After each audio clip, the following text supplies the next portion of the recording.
United States, Kamala Harris.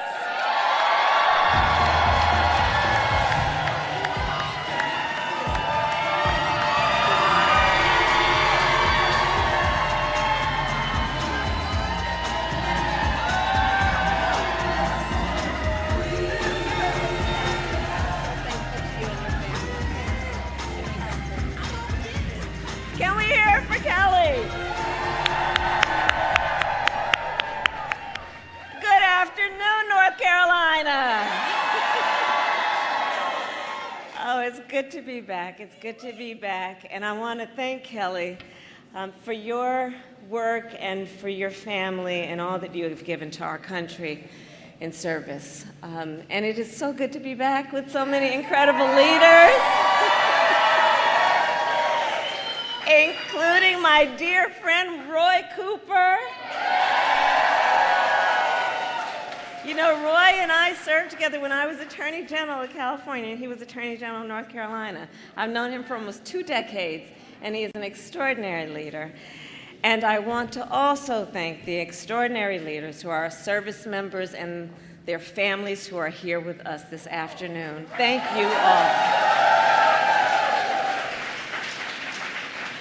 You know, one of my greatest honors as Vice President is to meet with our service members around the world. I have met with our service members from NATO's eastern flank to the Korean DMZ, and from Arizona to Florida. And I will tell you what everybody here knows, all our service members possess an extraordinary skill, discipline, dedication, and love of country.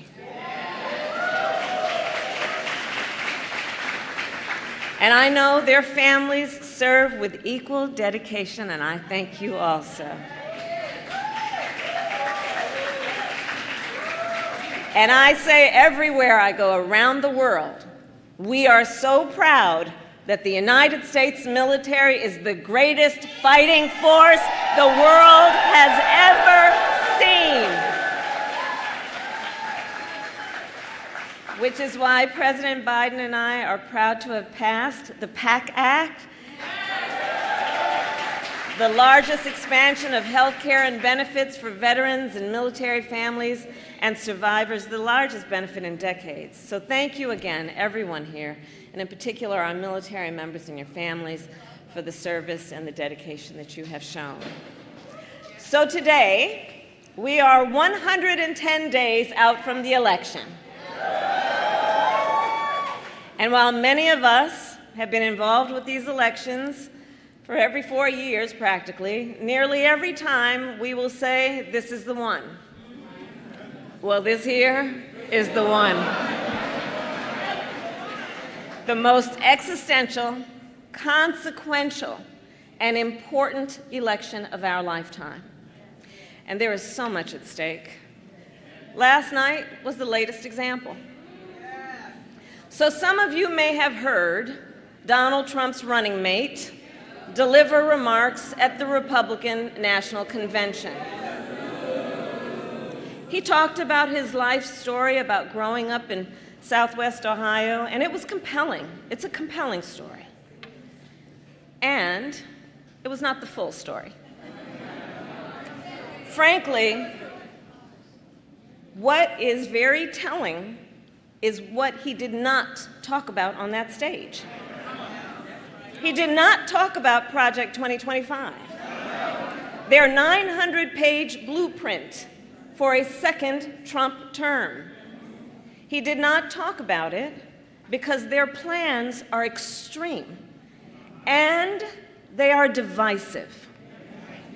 In recent days, they've been trying to portray themselves as the party of unity. But here's the thing. If you claim to stand for unity, you need to do more than just use the word.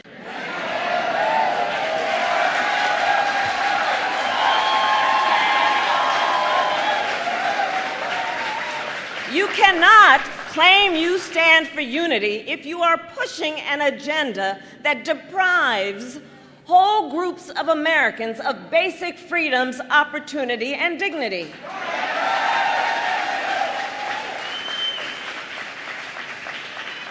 You cannot claim you stand for unity if you are intent on taking reproductive freedoms from the people of America and the women of America.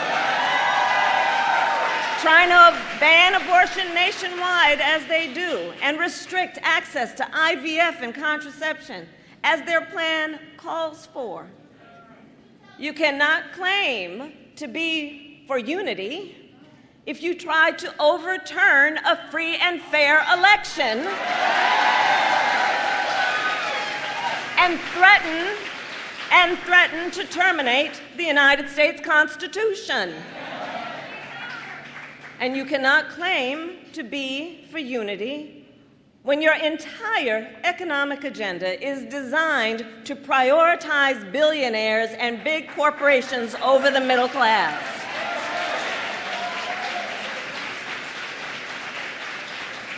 We're too busy watching what you're doing to hear what you're saying.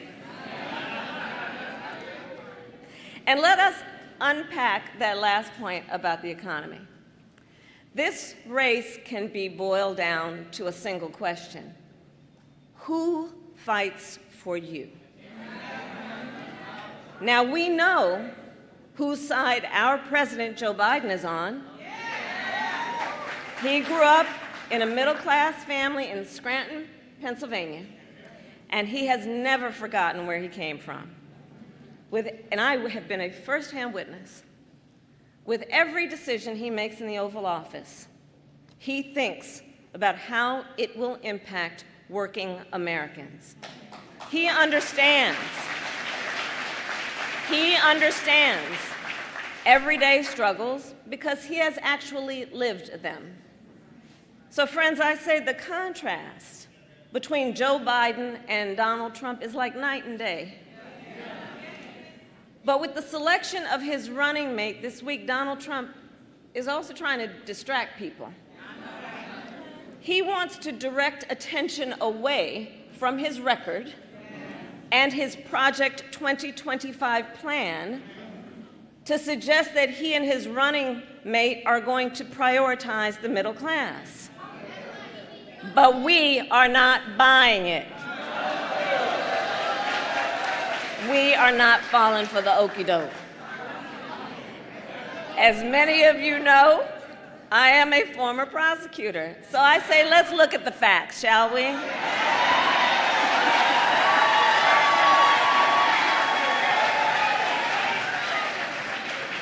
So Donald Trump tries to claim he brought back American manufacturing. The fact is, under Donald Trump, America lost tens of thousands of manufacturing jobs. And more than 1,000 factories closed under his watch. The facts. Meanwhile, President Joe Biden and I have created nearly 800,000 new manufacturing jobs. So much so it's been described as a manufacturing boom. Last night, we heard claims that Donald Trump is for fighting for our seniors. Well, how the heck can you claim you fight for seniors when you intend to cut Social Security and Medicare? Which we all know is a lifeline for so many of our seniors. Let me be very clear. President Joe Biden and I will always protect Social Security, and we will always protect Medicare.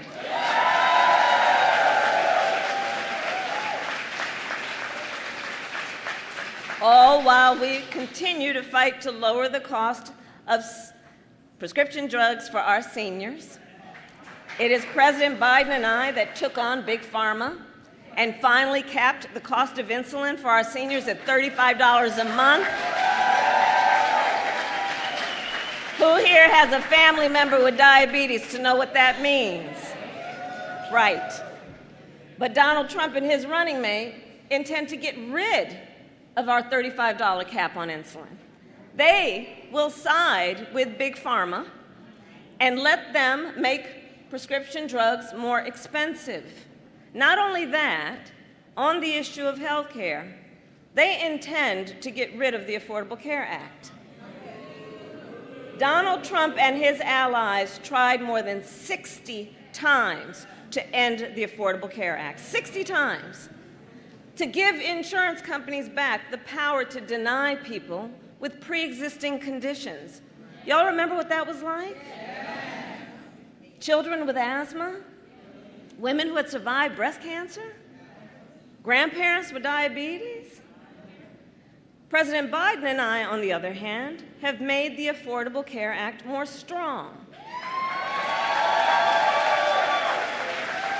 Because, you see, we believe health care should be a right and not just a privilege of those who can afford it.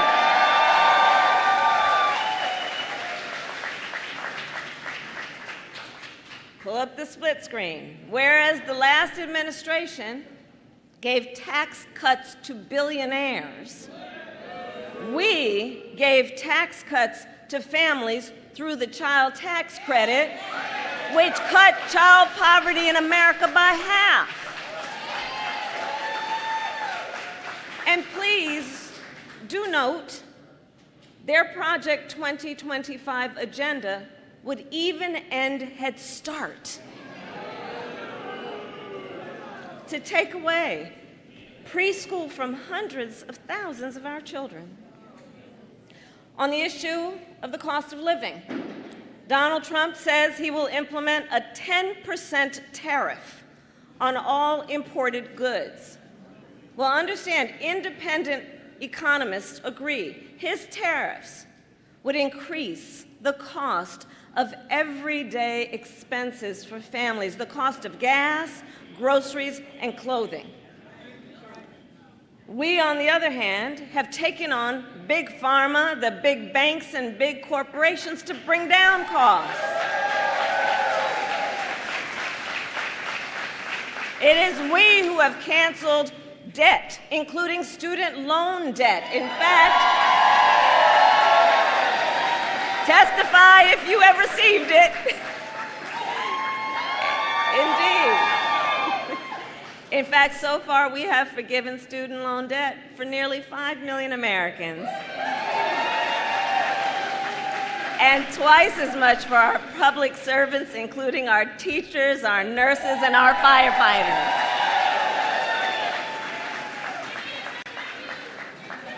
You're welcome. We are also fighting to lower energy costs. We made historic investments in clean energy. Today, America has record energy production, and we are energy independent. But Trump wants to roll back our progress. Check this out. In fundraisers with big oil lobbyists, he wanted to trade clean energy investments that we made for you for a $1 billion campaign contribution he could get for himself. Understand motivation. So North Carolina, I think it is clear. If Donald Trump were to win in November, he will continue to sell out working families. He will continue to attack reproductive freedom, and he will continue to undermine our democracy. Ultimately, in this election, we each face a question. And herein lies our power. The question we face is, what kind of country do we want to live in? Do we want to live in a country of freedom, compassion, and rule of law? Or a country of chaos, fear, and hate? We each have the power to answer this question. So today, then, I ask North Carolina, are you ready to make your voices heard? Do we believe in freedom? Do we believe in opportunity? Do we believe in the promise of America?